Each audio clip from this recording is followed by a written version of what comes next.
Good evening, everybody. This is Charles with the Exodus Logistics Learning Center um, and the Exodus Dispatching and Associates. The Exodus Dispatching or the Exodus Logistics Learning Center is the area of the platform where we are doing our trainings in Dispatcher 101 and Freight Broker 101. Today is Sunday, July 21st, 2019, by the way. It's about 7:30 p.m. Eastern Standard Time. I just completed a training earlier this morning, 11 a.m. on Dispatcher 101 training for beginners. We talked about the cost of operations for owner-operators from a dispatcher's perspective so we can understand our carriers, knowing what they need to make a profit and so they can continue to run. So if we understand that from a dispatcher's perspective, it'll help us have an idea of what kind of loads that we look for them. So when your carrier tells you they need so much per mile, they have already calculated and potentially or possibly included the cost of fuel, the cost of tires, the cost of any rentals that they have, truck and trailer rentals, the cost of insurance, maintenance, upkeep of the truck, things of that nature, into their expenses. So their break-even cents per mile number will be, let's say, for example, for an equipment type like a drive-in, flatbed, or reefer, let's say $2 a mile. Then they say, okay, well, $2 a mile, irregardless of the number of miles, will get me a break-even amount to cover my expenses and enough to make some extra money, take-home money. So we discussed a little bit about calculating fuel costs, and we talked about carrier acquisition a little bit today in today's training.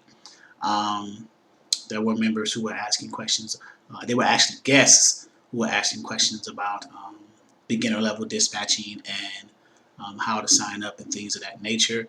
Um, and we spoke about that as well.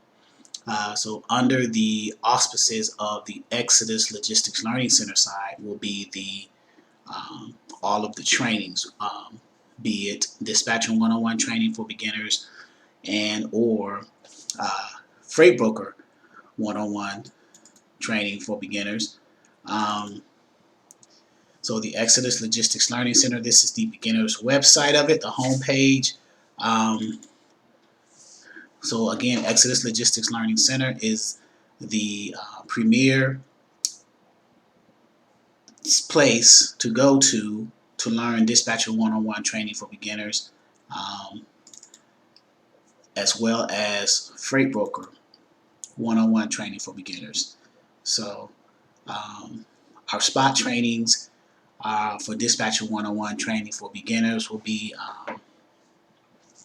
Wednesday evenings from 6 to 8 p.m. Eastern Standard Time, and as of now, Saturdays, 11 a.m. Eastern Standard Time. But I've been getting a lot of feedback from a poll that I'm currently taking as to changing that day to Sundays, 11 a.m. Eastern Standard Time. So people are asking me about that as well. Um, so Exodus Logistics Learning Center and the dispatching Exodus Dispatcher and Associates are two different areas of the same thing. The Logistics Learning Center is the training portion. The Exodus Dispatching and Associates is where I have dispatchers or sub-dispatchers or dispatching associates work with me and move some of my carriers loads for them.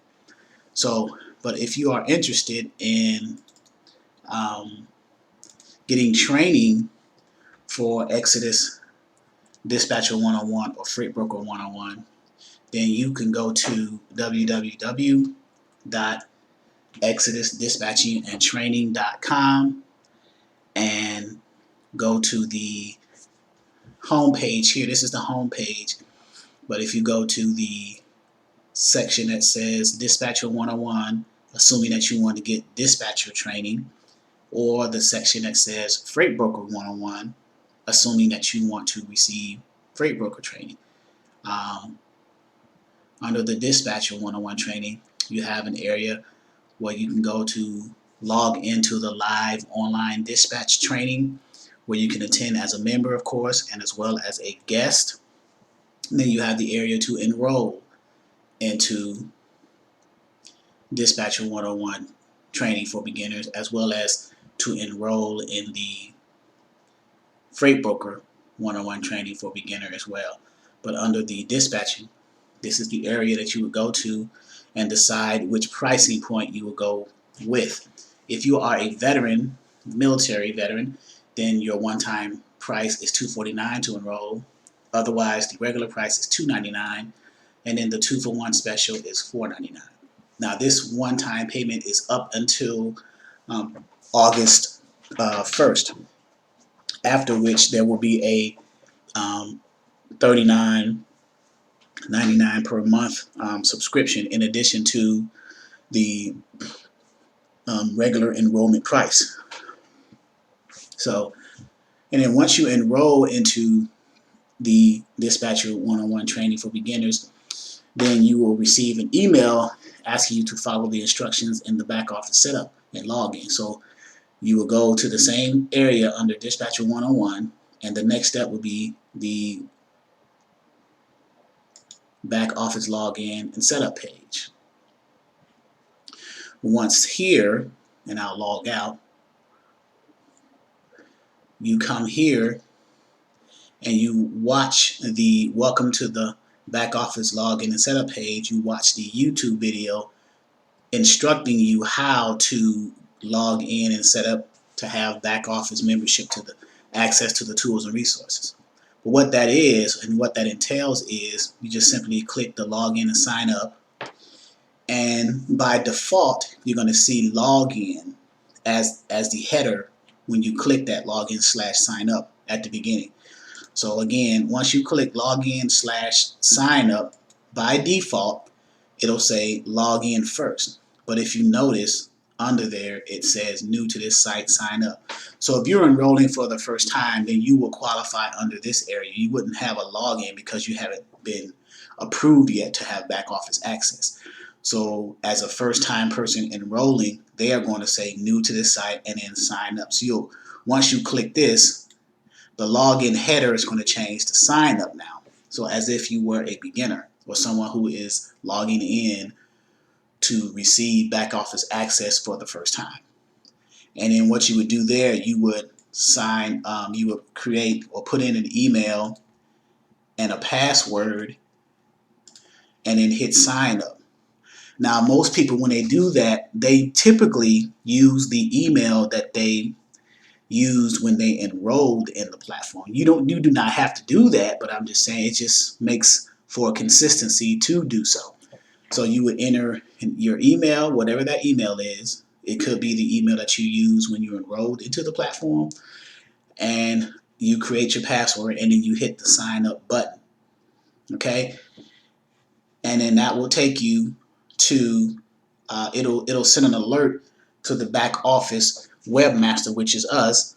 We'll see that, and it'll say I'll get an email also saying that someone requests site member access. So I'll log into the back office area on the website side, and click to approve that email and password. Once that happens, you'll get a notification saying that you've been approved, and then you can go back to that login and sign in page, and then go to the default one to log in using the same email and password you just used under the sign up area and got approved for. Okay, so once you do that, now you hit log in.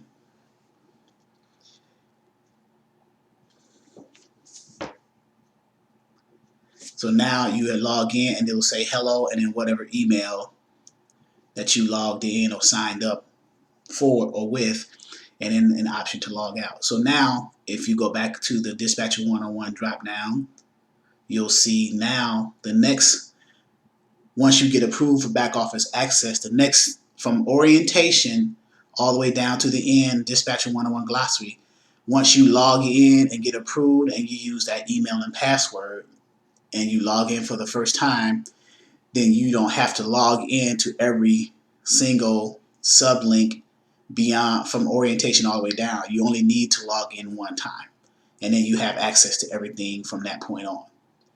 So now you go to the next step, which is orientation.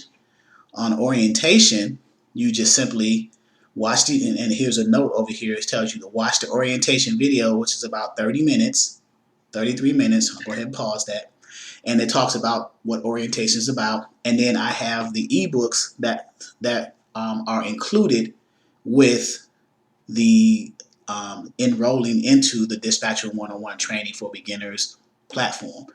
The ebooks are how much money you need to move your truck, number one. Number two is level 2, which deals with carrier packets and rate confirmation sheets. The third ebook is Dispatcher 101.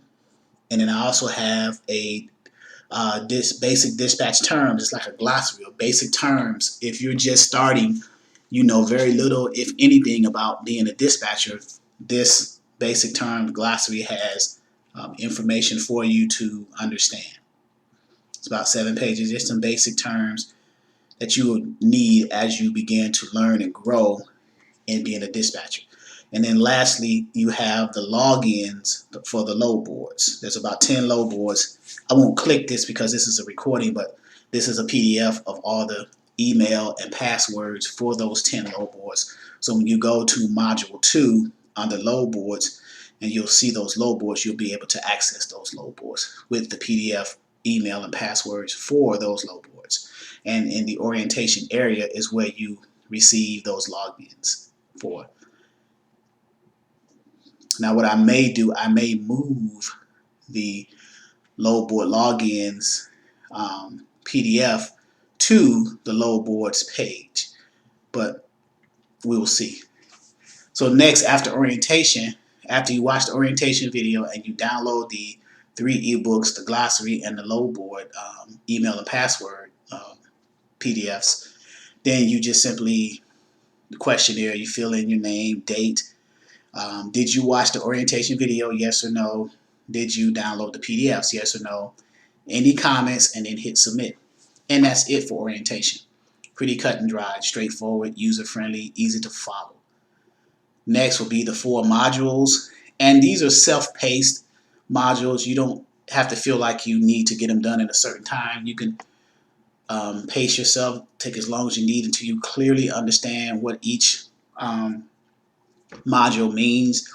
They are in order because before, as being an independent dispatcher, you do need to acquire or get carriers under an agreement first before you can go to the load boards in module 2 and learn how to find the loads for them.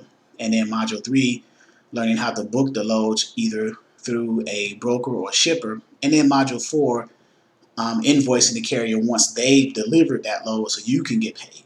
So those are the 4 modules. So module 1 is the carrier acquisition, or getting a carrier to say, yes, I can use you as my dispatcher and I'll pay you for that service anywhere between 5 and 10% for that service.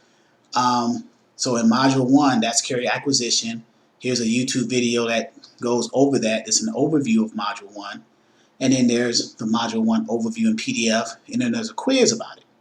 And then I talk about the workflow of dispatching, what's involved in that. So there's a lot of content in this area. And then module 1 talks about the 3 main equipment types, or the types of vehicles or trucks that carriers, truck drivers, owner operators operate the most out there on the road.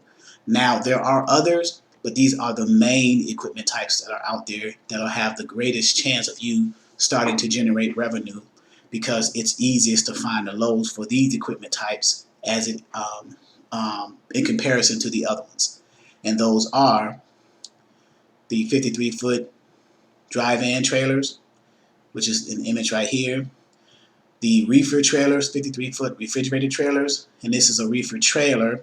This is the tractor, this is the trailer. So the reefer unit, the only difference between a drive-in and a reefer is this piece of equipment that's on the front of the trailer is called a temperature control unit, a TCU, and is used to keep the freight or the commodity or what's being hauled in that trailer cooled to a certain temperature. And then the third is the 48 or 53-foot flatbed trailers. All of them have tractors or the trucks. They all have tractors or trucks. The trailer is what makes the equipment type what it is. Dry van trailer, reefer trailer, flatbed trailer. All of them have the same trucks type. They all have trucks coupled. Okay, so this is a dry van equipment type. This is a refrigerated or reefer equipment type, and this is a flatbed equipment type. Okay, so next will be under, and we're still under Module 1, Carrier Acquisition. So we have dispatcher agreement and profile. So the dispatcher agreement is what makes the relationship between the carrier and the dispatcher, I guess you would say legal or permissible, where there is an agreement that says, okay, I, carrier of ABC, and here's a copy of it. This one is mine. And you know, if you have a logo as an independent dispatcher, you can put that there. Your contact information, whether it's your name, phone number, email address, and website. The more professional information you have on your agreement, the more believable it is for the carrier, and the more likely they'll go with trying to use your service as to help as their dispatcher to help them find loads. So the dispatch agreement is just a small contract, if you will, saying I, ABC Trucking Company, who is the carrier, and they're giving their information, their tractor or their truck and trailer number, their MC and DOT number, and enters by FMCSA, the Federal Motor Carrier Safety Administration, and DOT, Department of Transportation, that uniquely identifies each owner, operator, carrier, truck driver that's hauling freight out here on the roads today. Each one has a unique number, a unique MC and DOT number that identifies their company, that is governed and under the auspices of the FMCSA and DOT. So the agreement says that that trucking company is granting you, the dispatcher, permission to find loads for them, process their broker and paperwork, rate confirmation, things like that, and go from there. And this is the fee for this particular agreement is 10%. And it's just putting their information.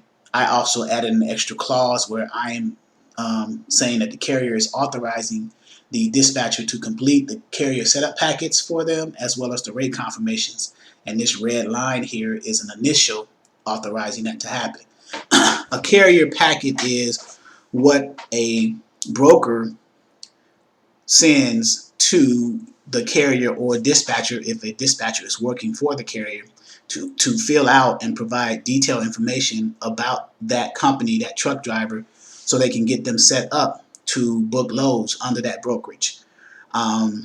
It also has to, along with the carrier setup packet that is filled out and returned to the broker, you will need to have returned with that carrier packet the carrier's W-9 for tax purposes and showing that they are a legitimate business with an EIN number that's associated with their company and not their social. A copy of their certificate of insurance showing that they have the minimum requirements for cargo and liability. Cargo being 100,000, liability being a million for minimums, and their MC authority letter. So, and showing that they are authorized to haul freight in the United States according to FMCSA and DOT.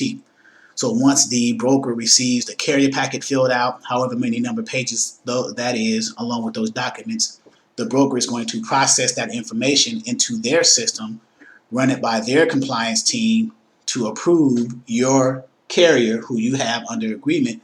Then the broker will come back to you and say, okay, you've been approved. Now let me send you a rate confirmation for this specific load that you're under or that you're looking to book now based off of what you saw on a load board. That's why you called us. That's why we sent you the carrier packet. So now the rate confirmation, once the carrier is approved through the carrier packet, that does not mean that the load is officially booked. The load will become officially booked once that rate confirmation is sent to you, the dispatcher representing your carrier, or the carrier if they do not have a dispatcher, and that rate confirmation is signed and then returned back to the broker. What that means is that the carrier or the dispatcher representing the carrier agrees with all the information and the numbers and the price of the load that's being sold to them in that rate confirmation that they sent back. So be sure to go over those numbers. Be sure to go over any special instructions, anything that looks out of the ordinary you want to question to the broker to make some changes or what have you, because once you sign that, it's kind of difficult to change those conditions. So this is the dispatch agreement. The carrier signs their company name, their signature, print name, date, things like that. Okay? And then the profile is what the carrier is going to send you, telling you how they want to run. So if you are a dispatcher, this is what you cater your load search when you go on load boards and other resources to look for loads for that carrier. This is what you base it off of, the profile. So the carrier is saying, I have this equipment type. I may have a flatbed, I may have a dry van, I may have a reefer. I may have a fleet of these things, which is more than one. A fleet is like several dry vans, flatbeds, and reefers. Do you do long haul? Yes or no? If so, what states do you go to? So you need to know some of the particulars. So when you look for loads for your carrier that you have under a dispatch agreement, you're able to try to satisfy as much, if not everything, in the profile. The main thing is, of course, you want to stick to what their cost per mile or cents per mile is. So if a carrier of a particular equipment type, let's say a dry van, wants to run loads for no less than $2 per mile, then of course you find loads that are paying $2 per mile or better, and go with that. If they have a certain weight capacity, because most carriers, if they're smart, they don't haul at their maximum weight. They'll haul the maximum weight of what the trailer can haul. They may haul a few thousand pounds less. And one of the reasons of that is because they want to keep their fuel costs down. If you're always hauling at your max weight, then you're burning the most diesel as possible. But if you're hauling at a little bit less, then you're kind of saving a little bit. So it's all about economics with the carriers as well. So that's the dispatch agreement and profile. So back to the methods of getting the carriers to say, yes, I'll send me a dispatch agreement and profile. I'll fill that out and get it back to you. One method is actually to do it in person with the carriers. If you go to any local truck stops in your area, you can pass out cards, flyers, have a conversation with some of the owner operators, and just get their take on questions like, well, if you actually consider, or if you had a dispatcher working for you, what are some of the characteristics and traits and some of the things that you would want your dispatcher to provide for you, type of service, and get that feedback, and then use that as fuel and leverage to provide that service to any future carriers, or use it in your marketing strategies when you go out and solicit to carriers, based off of previous information that you have received from the carriers that you are currently speaking to at truck stops. And if any of the truck stops have like bulletin boards or anything in there, you want to hang flyers and business cards, be sure to get the permission of the management team at that facility prior to doing so. Number two, of course, is the cold calls. One of the resources that we use for cold calls is the truck search feature on the Trucker's Path or Truckload's website, load board. So we go out there and we train about how to navigate that. We actually call carriers live and start a conversation with them. Actually have gotten carriers to say, yes, send me dispatch agreement and profile. I'll fill that out and send it back. I've had conversations live in trainings with carriers. I've had conversations live in trainings with brokers when we went to go book the loads. So, and in addition to the truck search feature on Trucker's Path, so if we're still under the cold call number 2 category, just because you found some potential carriers, you still want to kind of vet them out through what's called the FMCSA Safer website, where you look up their DOT and MC number just to be sure that they're not a part of a brokerage, because you don't want to do any double brokering in that regard. Then, of course, you have word of mouth, you have text scripts and email campaigns, which is the last resort. So this is all covered in Module 1, carrier acquisition.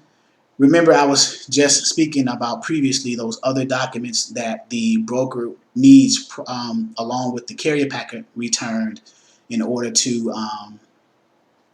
get the carrier set up under that brokerage to run loads, run that current load as well as future loads if they're going to continue to run for that broker. Remember the W-9, the MC Authority, and a factoring company. Then they send the NOA form, which is the notice of assignment, where the notice of assignment is the factoring company's way of running a credit check on the broker or shipper to make sure that they pay on time. So it's kind of a safety net for your carrier to protect them. So that's Module 1. Module 2 is the load board modules. So Module 2 deals with load boards, and we have load boards. We have the videos of Module 2 talking about the load boards and discussing the load boards, and we have content dealing with that, what the load board is about, the PDF for it, and the quiz that tests your information and knowledge of how much you know about what you just went over, the content in Module 2. So what are shippers, brokers, things of that nature, how to navigate the load boards, what are some of the things to look for in the load boards. And then we have, if you click in the area of under Module 2 load boards, you will see the different load boards that we have. If you notice, there's a left arrow and a right arrow. If you click the next arrow to the right, it goes to the next load board option. So we have about 10 of these load boards, and in each case, to the right of the image, you'll see the name of the load board description, and a link to, if you click the link, it's going to open up another tab in your browser for that load board page, and you log in according to that load board login PDF that was under the orientation page under Dispatcher 101. Remember that the ebook section under orientation where you watch the orientation video, and then you had the 3 ebooks that are free to you with the enrollment. You had the glossary, and then that last PDF was those email and password logins for the 10 load boards under Module 2. Remember? So that's where you would go and put in that information. Module 3 talks about actually booking the loads, and we have a YouTube video about that. We have content about it and a quiz to test your knowledge. So in booking the loads, there's a dialogue that you have with the broker or shipper based off of the information that you have received from the load boards. So most brokers post their loads on the load board, but in some cases, there's not enough load details provided for that load. So I got scripts in here that talks about how to dialogue with the broker and the dispatcher or carrier in some cases, asking questions about a particular load. Hey, this load is, I'm looking at this dry van load going from Norfolk, Virginia to Charlotte, North Carolina. Today, is it still available? You know, then the dialogue between you, the dispatcher, and the broker. What the broker says, what is your rebuttal to what they say, and that conversation as it progresses through the whole process to get that load booked for your carrier. Okay, and we have content about that, the different dialogues and scripts, an example of what's said and how to dialogue, an example of a carrier packet, what a sample carrier packet looks like, other documents again to book those loads. Those documents are common documents that are always asked for 99.99% of the time to book loads. So when you first get your carrier under a dispatch agreement, it just makes sense to get those other documents along with the dispatch agreement and profile back from your carrier.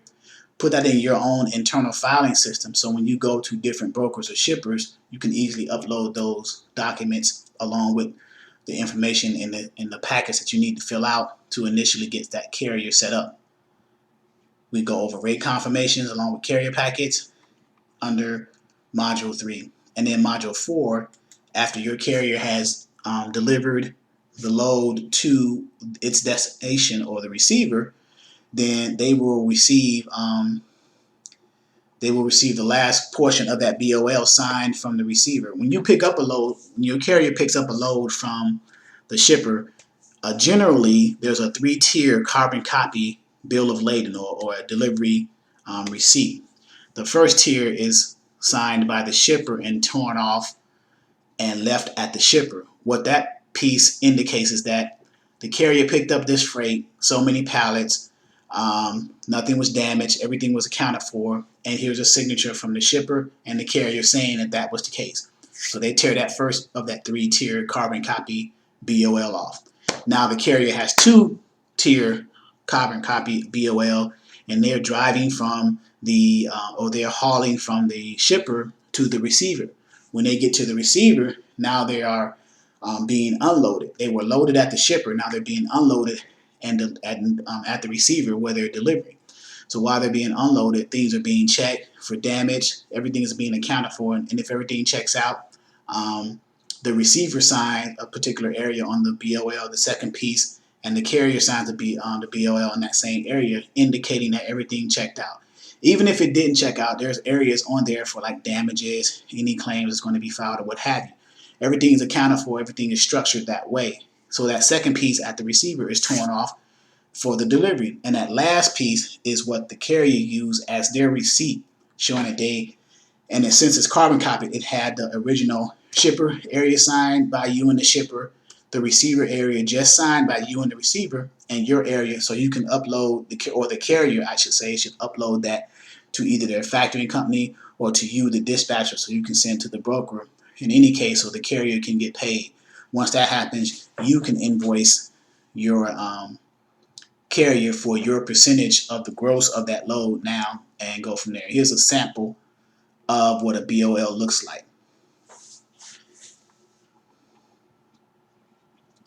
And then in addition to that, we have, of course, forms and documents, tools and resources. The forms and documents generally are going to be, again, since this is basics, it's always going to be the dispatch agreement and profile, what is usually used to initially get a carrier under a dispatch agreement. The load details cheat sheet is when you're looking at loads on the load board and the broker does not provide enough details of the load details cheat sheet is some questions that can be asked to help get answered by the broker to you, the dispatcher, so you can inform your carrier of some much needed details of that load so that carrier can make an informed decision as to whether to take that load. You know, what are the pickup delivery dates and times, because the carrier could be under a load and they may not make the time to get offloaded from where they're under and then drive, if there's a certain amount of deadhead, to that load that you're trying to currently book for them. So that carrier needs to know that. There may be an overlap that would prevent that from happening. So those are some of the details. What's the weight? Does it fall within the weight of the profile that the carrier gave you in the profile sheet? What's the cents, what's the load paying? Does it equal out to what the cents per mile was when the carrier sent that profile back to you listing what their cents per mile was? So we have broker shipper paperwork, which is the carrier packet and the rate confirmation. We have those other documents. Remember, the MC authority, W-9, certificate of insurance, and the notice of assignment. So that's under forms and documents. And then we have tools and resources, some other things. And this area is going to grow as well. Some useful information. The Title 49 CFR, which is Code of Federal Regulations, Title 49, which is the section of the Code of Federal Regulations that talks about the transportation industry. Okay, and then we have a dispatcher manual, and then we have DAT trend lines, what shows the trend lines. If you click the image, it opens up another tab to the DAT trend lines website. You can do your own research of what are the trends, cents per mile for particular those 3 equipment types. And the same if you click the image for the hot market, you can see what's hot out there and do your due diligence that way. So these resources are very powerful. And then we have, of course, our training videos. All our weekly trainings, either Wednesday and or Saturday or Sunday, are recorded. I started, and they're grouped in months. I started this video recording, storing them on the website process back in November. That's why November is showing first. So November, December, January, thus and so, right? And then within each one, there are multiple video. It lists the date of that particular month and the video and what it talked about. Okay? So if you click that, now you see the videos within the month of December in the order of the date. So the first one I did was the 5th of December back in 2018, and if you click the arrow, now there's the 12th, the 19th, the 26th, and so on and so forth. Good evening. Okay, and then it's grouped in months. So I do have, let's see, March. I don't want to move too fast because the internet is kind of slow. But I have March. I have all the way through July. So, and the videos that I made today will be uploaded into the month of July for the date that it was recorded for. So April, May, June, and July. So, and then we have Dispatcher 101. That particular ebook is more explained and broken down for you. And then the glossary, Dispatcher 101 glossary, more explained and broken down, the terms and everything. So you have the ebook, and you have a section that has the definitions and the glossary, and it's sectioned off. So what is a dispatcher and what is dispatching, and its groups of terms there. Carrier search is a group. Load boards are different information about that group. A lot of content. Dialoguing with the brokers, shippers, content there. All the content, so on and so forth. So there's so much information. Invoicing and payments, what's all involved in there, what's some of the terms, and then the basic terms, and then, so there's so much information for you to learn at your own pace and grow at your own pace. So this is Dispatcher 101 training for beginners. So, and this is the heading page of that. So you can watch the intro video here, take the guided tour, and this is kind of another guided tour. It may be included in this area here as well. So Dispatcher 101 training for beginners, Freight Broker 101 training for beginners, but I'm not going to do a Freight Broker 101 training for beginners recording on this particular recording. I wanted to talk more about Dispatcher 101 training for beginners on this recording now, but that will come at a later time. So again, if you're interested, you can go to the enroll through the website portal, and then under Dispatcher 101, you can go to the enroll in Dispatcher 101 training, and then choose the pricing point that you would be interested in, what best suits you to learn. And it's a self-paced. You can, once you're in, you're in it for as long as you need. If you want to get out, you can get out with a written notice. Just let me know verbally. But even if after you leave, you still have access to the tools and resources as a point of reference. So just because you leave does not necessarily mean that you've left. So you can still come back and get information if you want some basics given to you again that you feel you need to kind of tighten up your skill set. Because as more people are coming in, we are evolving and while still staying on a basic level. So Dispatcher 101 training for beginners through the Exodus dispatching and training, or the Exodus Logistics Learning Center. I'm sorry, no longer the Exodus Dispatching and Training, but the Exodus Logistics Learning Center platform. So this is the area of the training that we go over for Dispatcher 101 training for beginners. So I hope this information was informative for you and kind of a basic overview of what the Exodus Logistics Learning Center and Exodus Dispatching and Associates provides. Again, our spot trainings are, as of now, Wednesdays 6 p.m. Eastern Standard Time, and Saturdays 11 a.m. Eastern Standard Time. But I'm considering making an announcement on Wednesday that the Saturdays will be changed to Sundays 11 a.m. Eastern Standard Time, but that will be within a few days. So at any rate, you can sign on as a guest if you are kind of on the fence or indecisive about whether or not you want to join the platform, and at least see what we have to offer, and even ask questions on the trainings, and those questions will be answered for guests the same way they would be for if a person was a member of the platform. We answer questions the same way.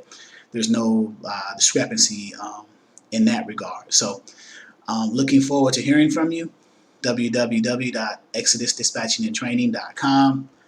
Enjoy the rest of your weekend and have a prosperous following week. Thank you.